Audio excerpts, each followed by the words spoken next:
So, Casey, it's now been 2 days since iOS 14.5 has been live. It's still very early, but from your perspective, what are you seeing right now? Yep. So it's finally here. Firstly, it's a bit of a relief for the ecosystem. We've been kind of, oh, is it next week? Is it the week after? Is it the month after? We've been in that zone for like a pretty long time. And so at some level, I think everyone's just glad we're now past that starting point where the app tracking transparency framework kicks in.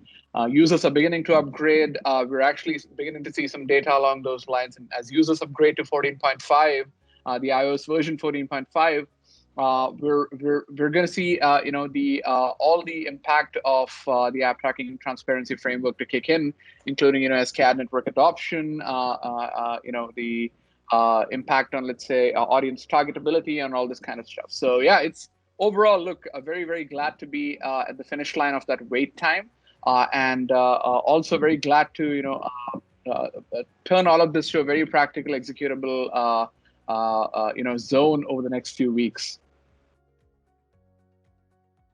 Yeah, the wait is finally over. We can actually deal with it and not just talk about dealing with it.